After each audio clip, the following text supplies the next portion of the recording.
Hey friends, welcome to Sabbath School Daily, where we have been studying from this lesson right here, Ephesians. This week we've been studying from lesson number 3, which has the title, The Power of the Exalted Jesus, and today is Wednesday's lesson, which has the title, Christ Above All Powers. So this is also a continuation of the previous 2 days, where Paul has been praying for these people. He has been praying for a specific thing, for further insight into God's revelation of wisdom and knowledge of himself. And as we mentioned 2 days ago, he is praying for specifically 3 topics. So here, Paul has already explained and prayed and mentioned the exaltation of Jesus, him being seated on the throne of heaven. And now he turns his focus back to the immediate context of the Ephesians, where they are right in the middle of an extremely pagan, spiritualistic, and superstitious society, right? They had deities and gods for everything. They had million-dollar books on black magic, on how to manipulate and work with these deities and these gods. And so that's what they're living through. And Paul then, he makes it crystal clear that Christ is more, that he has a lot more to offer than any other system, than any other religion, than any other life that they can imagine in their present circumstances. There's a really interesting paragraph that's mentioned in today's lesson that is written by Clinton E. Arnold in his book, Power and Magic, The Concept of Power in Ephesians. And this comes from page 18. I want to read it for you. It says, the overriding characteristic of the practice of magic throughout the Hellenistic world was the cognizance of a spirit world exercising influence over virtually every aspect of life. The goal of the magician was to discern the helpful spirits from the harmful ones and learn the distinct operations and the relative strengths and authority of the spirits. Through this knowledge, means could be construed with spoken or written formulas, amulets, or etc., for the manipulation of the spirits in the interest of the individual person. With the proper formula, a spirit-induced sickness could be cured, or a chariot race could be won. So you see how they were extremely superstitious and how this pervaded everything in their life.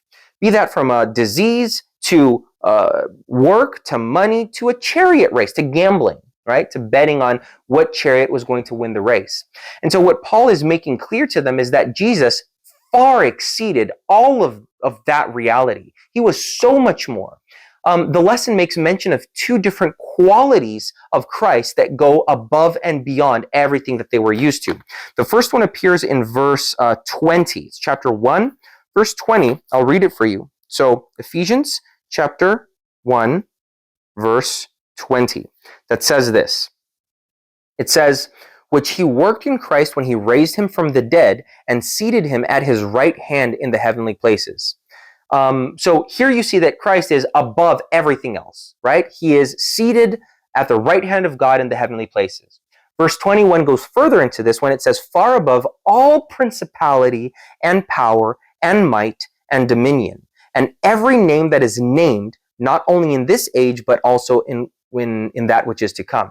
So here Paul he's making it clear that Jesus, there is no comparison. He is far above and beyond, not only in magnitudes of height, of power, of majesty, of different areas or environments where they exist, but also when it comes to time, to chronological order, not only now, but forever, in the ages to come.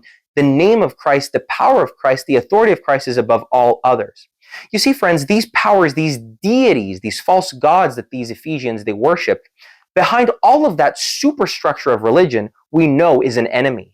There's a deception for everyone. And for these Ephesians, the devil certainly had a grand deception for them already well established. So in pulling these people away from that scheme of belief system, or that scheming belief system, Paul is revealing to them that the one that they are surrendering their lives to is so much more, so much greater, so much more powerful. And that's how we have Christ above all powers. That's where today's verse or today's title comes in. Christ above all others. Now, that becomes very interesting, very, very important for you and for me, because while we don't really have the same deities that these Ephesians worshiped back then, we do have the representations of these things in our world today.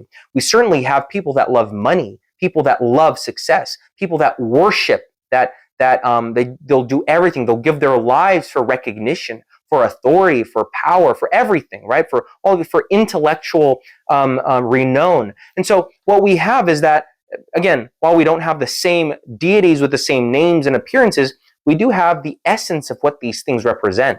And so for us today, when the apostle says that not only in those days, but in the ages to come, he says here, and this is again, verse 21, not only in this age, but also in that which is to come. So he's saying that forever, God will always, Jesus Christ will always be exalted. He will always be that much more, simply because he is existence, right? God is the essence of life, of existence.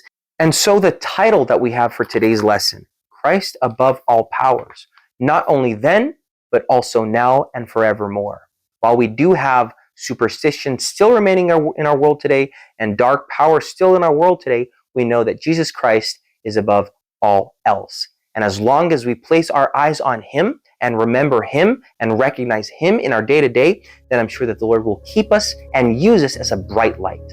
May God bless you. Please remember to study your lesson. Don't forget to look up the Bible verses, to answer the questions, to think through what the lesson is talking about. Go beyond it. Go farther than what the lesson is talking about. After all, the Bible is inexhaustible. And also, please remember to like, to share, and to subscribe to our videos. We release one every day, and I hope to see you again here tomorrow for another study of Sabbath School Daily.